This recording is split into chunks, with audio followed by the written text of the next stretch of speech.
매주 목요일 말씀 묵상 갈라디아서 2장 20절을 4번에 걸쳐서 묵상하겠습니다. 먼저 갈라디아서 2장 20절을 봉독해 드립니다. 내가 그리스도와 함께 십자가에 못 박혔나니 그런즉 이제는 내가 산 것이 아니요 내 안에 그리스도께서 사신 것이라. 이제 내가 육체 가운데 사는 것은 나를 사랑하사 나를 위하여 자기 몸을 버리신 하나님의 아들을 믿는 믿음 안에서 사는 것이라.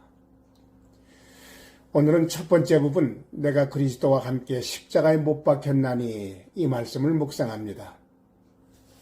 십자가는 로마 시대의 가장 보기 흉한 저주의 형틀이었죠. 사형수를 발가벗겨 십자가에 매달므로써 수치와 조롱의 대상이 되게 하고 서서히 근육이 경련되며 숨을 쉴 수 없을 정도로 고통을 받다가 결국 처절하게 죽게 하는 잔인한 형벌이 십자가 처형입니다. 그래서 십자가는 수치와 저주와 고통스러운 죄값을 치르는 죽음의 상징이었던 것이죠. 그런데 오늘 말씀은 예수님을 믿는 여러분과 저도 십자가에 달려 처절한 죽임을 당했다는 거예요. 내가 그리스도와 함께 십자가에 못 박혔나니. 자, 우리는 예수께서 십자가에 못 박혀 죽으셨다는 사실을 압니다. 그런데 예수님을 믿는 나도 십자가에 못 박혀 죽었다는 사실을 우리는 어떻게 납득할 수 있을까요?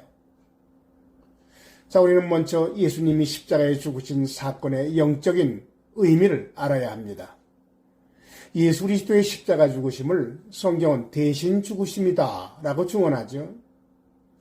예수님이 모든 인간의 죄를 대신하여 하나님 앞에 희생의 제물이 되셨다는 것이죠. 이렇게 예수께서 십자가에 죽으신 대신 죽으심으로 이루신 세 가지 사실을 성경은 증언하고 있어요. 첫째는 모든 인간의 죄를 속죄하셨다는 사실입니다. 예수께서 십자가에 달려 죽으심으로 하나님 앞에 모든 사람의 죄값을 치르셨다는 것이죠. 둘째는 하나님의 공의를 만족케 하셨다는 사실이에요. 예수님이 십자가에 피 흘려 죽으심으로 죄를 반드시 심판하셔야 하는 하나님의 공의를 만족케 하셨다는 사실입니다. 그래서 공의로우신 하나님이 죄인들을 용서하실 수 있게 된 것을 말하죠. 그리고 셋째는 하나님과 인간 사이를 화목케 하셨다는 사실이에요. 예수께서 십자가에 죽으심으로 인간의 죄값을 치르고 하나님의 공의를 만족케 하심으로 죄인이 하나님 앞에 나갈 수 있고, 그리고 하나님은 인간을 받아들일 수 있도록 한 것이 예수님의 십자가의 죽으심이란 사실입니다. 그래서 이 십자가 사건을 간단하게 요약한다면 예수께서 내 모든 죄를 대신하여 십자가의 희생 제물이 되심으로 하나님께 나의 죄값을 대신 치르시고, 그리고 하나님의 공의를 만족해 하시고 죄로 인하여 단절되었던 나와 하나님 사이를 화목해 하신 것이 예수님이 십자가에 죽으신 사건이라는 거예요. 그래서 십자가의 예수님이 나의 구주가 되시는 것이고 내 생명의 주님이 되신다는 사실이에요. 그러므로 사람이 죄사함 받으며 창조주 하나님 앞에 나갈 수 있기 위해서는 오직 십자가의 예수 그리스도를 믿음으로만이 가능하다는 사실입니다. 그렇습니다. 하나님은 오직 십자가의 예수 그리스도를 통하여, 오직 십자가의 예수 그리스도로 인하여, 그리고 오직 십자가의 예수 그리스도 안에서 십자가의 예수 그리스도를 믿는 사람을 용서하시고 받아주신다는 사실입니다. 그런 의미에서 오늘 말씀은 십자가를 통해서 구원받은 기독교인이 위대한 신앙 고백이 되는 것이죠. 내가 그리스도와 함께 십자가에 못 박혔습니다. 자, 여기 등장하는 내가, 이 나라는 인칭 명사는 1차적으로 바울을 말하죠. 바울이 했던 신앙 고백입니다. 바울은 예수님 믿기 전에 이름이 사울이었죠. 어떤 사람이었습니까? 그는 율법을 잘 지켜서 자기의 구원을 자기가 이루어 보려고 발버둥치며 살았던 사람이었죠. 다시 말해서 자기의 거룩한 삶으로 자기의 구원을 이루어 보려고 애쓰던 사람. 그러한 사울이 예수께서 십자가에 못 박히신 사건을 받아들이는 순간 자기 자신이 함께 죽었다고 고백하는 거예요. 무슨 깨달음이 있었길래?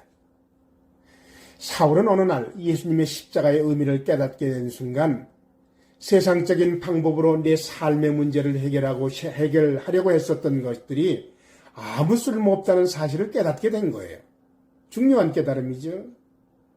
예수께서 날 위해 십자가에 못 박혀 죽으셨다는 사건을 깊이 체험하며 오로지 예수의 십자가만이 나의 구원의 유일한 길이라는 사실을 알게 되었던 것이죠. 이렇게 그리스도 안에 있는 하나님의 구원을 십자가 안에서 발견하게 되자 그가 이전에 자랑했던 것들이 시체 위에 발라놓은 화장품 같은 것처럼 여겨졌던 것이죠. 그래서 그의 심령 깊숙한 곳에서 나온 이 고백, 내가 그리스도와 함께 십자가에 못 박혔습니다. 그 십자가의 예수님을 믿을 때에 자기도 함께 십자가에 못 박혀 죽었다는 고백이죠. 그렇습니다. 예수님의 십자가가 사울이 누구인가를 알려준 거예요. 자, 그렇다면 십자가는 여러분과 제가 어떤 존재인가를 보여주는가? 중요한 질문이죠. 십자가에 죽어 마땅한 죄인이 여러분과 저라는 것이죠. 하나님 앞에 구원받을 만한 것이 아무것도 없는 죄인이라는 사실이죠. 우리가 예수님을 믿지 않을 때에는 이 세상 살아가면서 내 인생을 행복하게 살기 위해서 내 방법대로 노력하던 사람들이었죠. 또 우리 중에 어떤 사람들은 인생을 즐기기 위해서 더 열심히 세상적인 일에 몰두하거나 쾌락적인 일에 자신을 내어던지며 살아왔던 사람들이 많습니다. 그러나 이 모든 인생의 몸부림은 사실 어떻게 하면 죄로 말미암아 허무하게 되어버린 내 인생의 문제로부터 나를 건질 수 있을까 하는 영혼의 몸부림으로 이해해야 할 것이에요. 그런 내가 예수님의 십자가를 깨닫고 예수님을 나의 구주로 영접했을 때 예수님과 함께 십자가에 달려 수치와 고통의 처절한 죽임을 당했다는 사실입니다. 그러므로 우리가 예수님을 믿는다고 고백했을 때 우리에게 일어난 이 같은 사실을 확인해야 합니다. 나는 그리스도와 함께 십자가에 못 박혀 죽은 자입니다. 이 사실은 필연적인 기독교인의 신앙 고백이죠. 우리 주변에는 나름대로 하나님의 존재를 경험한 사람들이 있어요. 자기 죄에 대한 각성을 경험한 사람들도 있습니다. 그러나 하나님의 존재를 경험하거나 죄에 대한 각성을 경험한 것이 곧 구원을 의미하는 것은 아니죠. 중요한 것은 십자가의 예수 그리스도와 개인적인 만남이에요. 아무도 예수 그리스도의 십자가 사건을 알지 못하고는 하나님을 믿는다고 말해서는 안 됩니다. 그렇습니다. 하나님의 사랑을 깊이 경험하고 성경적인 기독교 신앙을 갖게 된 사람들에게는 한 가지 공통점이 있어요. 그들은 한결같이 그리스도의 십자가 사건을 인격적으로 아주 깊이 체험한 사람들이었다는 사실입니다. 다시 말해서 십자가에 못 박히신 예수 그리스도를 통하여 자신을 향한 하나님의 위대한 사랑을 체험한 사람들이에요. 그래서 바울과 함께 이런 고백을 하는 사람들이죠. 나는 그리스도와 함께 십자가에 못 박힌 사람입니다. 기도하겠습니다.